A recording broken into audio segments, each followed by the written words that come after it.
We start with the attack that left 13 people dead and several wounded in Casamance in southern Senegal. The victims were reportedly killed by armed men in a forest. At this very moment, Senegalese authorities forces are mobilized to find the suspect. So the question is, who is behind this massacre? Since 1982, there have been a conflict between Senegalese army and rebels who want the independence of Casamance. Since last October, the peace process has been relaunched between the government and the rebels in Rome, Italy. A peace process has been called in question according to the perpetrators of the recent attack. Un processus de paix qui risque fortement d'être mis en cause selon l'identité des coupables de cette récente attaque. Linette. Well, the Saturday attack has been described as one of the worst to occur in Senegal's southern region in recent years. It came just a week after President Macky Sall had launched an appeal for peace in the region. In his New Year address, he called for dialogue with the rebels and a lasting peace. According to the army, the victims were out collecting wood in the Bayot forest, 20 kilometers from the regional capital Ziguinchor, when they were attacked by an armed band of 15 people. The motive behind this attack is unknown, and even the army says it is not clear whether the gunmen were members of the separatist movement of Democratic Forces for Casamance. Senegal's Casamance region is home to separatist rebels who in 1982 formed what is now one of Africa's oldest rebellions in their search for independence from northern Senegal. The movement has been largely dormant since a ceasefire in 2014. We'll try to find out more from Bamba Kambas, a journalist from Senegal. Good morning, Mr. Kassi.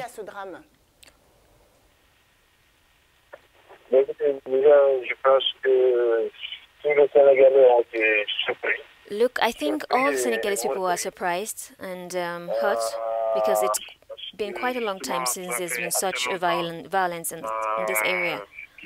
Moreover, the Senegalese president, during his address to the nation during the New Year celebrations, urged the various protagonists to gather and find a definite solution to this issue.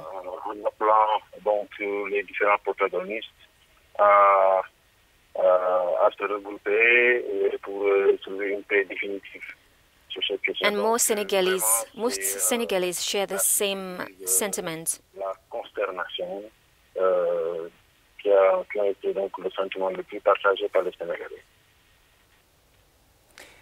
Is there any more information about the perpetrators?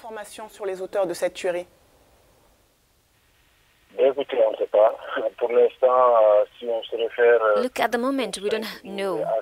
If we refer to the 5 Ws of the basis of information, we know what happened, we know how it happened, we know where it happened, when it happened, how it happened, but how long, we don't know about by whom.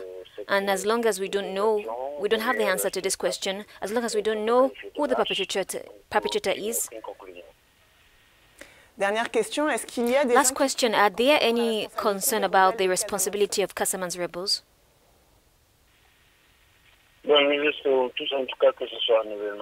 I wish in any case that it's an isolated event, but you know, this type of conflict is often difficult to contain and there are sometimes complications.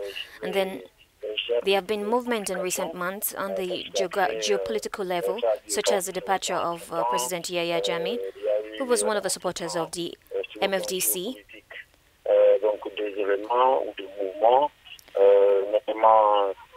And some did not hesitate to say that this attack would be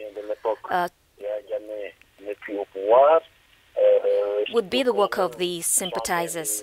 But what is clear in the minds of Senegalese as well as in the area, in the concerned area of other regions of Senegal, is that today the idea of maintaining an armed conflict with all the social and humanitarian consequences and so on is not a very much shared opinion. The people all work in a clear or obscured way so that peace is restored in Senegal.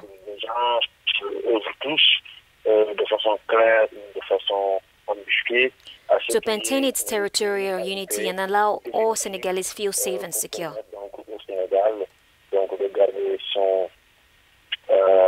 De garder donc son unité territoriale et nationale et surtout permettre à tous les Sénégalais, où qu'ils soient, de pouvoir se sentir en sécurité.